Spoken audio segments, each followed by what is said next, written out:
Hi friends, welcome to tasty food with Meena. ఈరోజు మన వీడియోలో ఎంతో టేస్టీగా ఉండే వెజ్ దమ్ బిర్యానీ చాలా ఈజీగా ఏ విధంగా ప్రిపేర్ చేయాలో చూద్దాం. మీరు ఈ ప్రాసెస్లో చేసినట్లయితే చాలా ఈజీగా చేయొచ్చండి.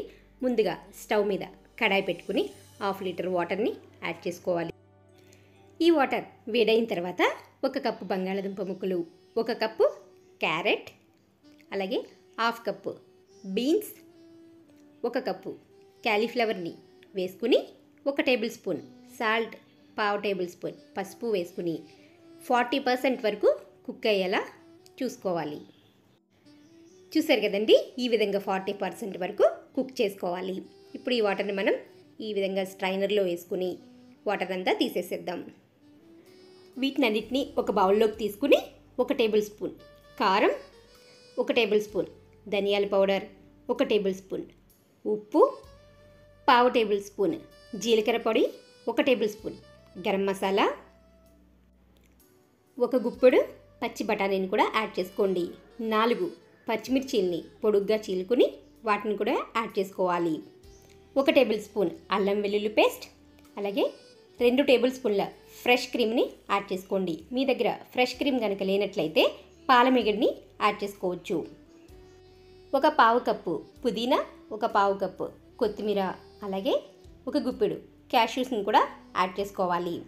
2 బిర్యానీ ఆకు, 1 ఇంచు దాల్చిన చెక్క, 3 లవంగాలు, 2 మరాఠీ మొగ్గ, 1 పెద్ద టేబుల్ స్పూన్ పెరుగు, 1 నిమ్మ చెక్క పిండుకుని, అదేవిధంగా 1 గుప్పెడు ఫ్రైడ్ ఆనియన్స్ని కూడా యాడ్ చేసుకుని వీటినన్నిటిని బాగా కలుపుకోవాలి.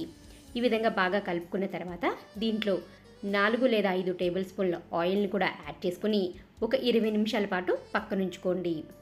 స్టవ్ మీద 2 లీటర్ల వాటర్ని పెట్టుకుని దీంట్లో 1 గుప్పెడు కల్లుప్పుని, 2 బిర్యానీ ఆకు, అలాగే 1 ఇంచు దాల్చిన చెక్క, 3 మరాఠీ మొగ్గ, 4 లావు మొగ్గలు, అలాగే 1 టేబుల్ స్పూన్ మిరియాలు, పొడుగ్గా చీరిన పచ్చిమిర్చి చిలుకలు 4, 1 టేబుల్ స్పూన్ షాజీరా, 4 లేదా 5 టేబుల్ స్పూన్ ఆయిల్, కొత్తిమీర, పుదీనాని 1 గుప్పెడు వేసుకోండి. అలాగే 1 పెద్ద టేబుల్ స్పూన్ అల్లం వెల్లుల్లి పేస్ట్ని కూడా వేసుకుని ఈ వాటర్ అంతా బాగా కలుపుకోవాలి. ఈ వాటర్ అంతా బాగా బాయిల్ అయిన తర్వాత మనం ముందుగా నానబెట్టుకున్న 1/2 కేజీ బాస్మతి రైస్ని దీంట్లో యాడ్ చేసుకుని ఒక 60% వరకు ఉడికేలా చూసుకోవాలి. ఈ వాటర్ని కనుక మనం ఉప్పు చెక్ చేసుకుంటే ఉప్పుగా ఉండాలండి, అప్పుడే మనకి బిర్యానీకి ఉప్పు సరిపోతుంది. స్టవ్ మీద కడాయి పెట్టుకుని 1 పెద్ద టేబుల్ స్పూన్ నెయ్యిని యాడ్ చేసుకోండి. 1 ఇంచు దాల్చిన చెక్కని యాడ్ చేసుకుని ఒక 5 లేదా 6 టేబుల్ స్పూన్ల ఆయిల్ని యాడ్ చేసుకోండి. బిర్యానీకి ఆయిల్ ఎక్కువే పడుతుంది.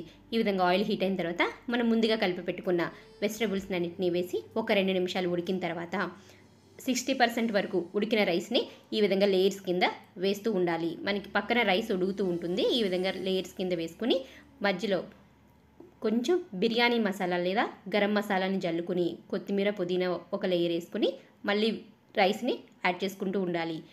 ఈ విధంగా రైస్ యాడ్ చేసుకున్నాక ఒక 2 టేబుల్ స్పూన్ల గీని యాడ్ చేసుకుని లాస్ట్ లేయర్ మీద ఫ్రైడ్ ఆనియన్స్ని, కొత్తిమీరని యాడ్ చేసి ఈ విధంగా మూతని క్లోజ్ చేసుకోవాలి. పైన మూత మీద బలమైన వస్తువు కానీ లేదంటే చుట్టూరు గోధుమ పిండి అయినా పెట్టుకోవచ్చు. ఇక ఒక 15 నిమిషాల పాటు సిమ్లోనే మగ్గించుకోవాలి. చూసారు కదా, 15 నిమిషాల తర్వాత మూత ఓపెన్ చూస్తే మన బిర్యానీ రెడీ అయిపోయినట్లే. ఎప్పుడైనా ఈ బిర్యానీని సిమ్లో పెట్టే చేయాలి, లేదంటే కిందంతా మాడిపోతుంది. చూసారు కదా, చాలా టేస్టీగా ఎమ్మీగా ఉంటుందండి. తప్పకుండా మీరంతా ఒకసారి ట్రై చేయండి. థ్యాంక్స్.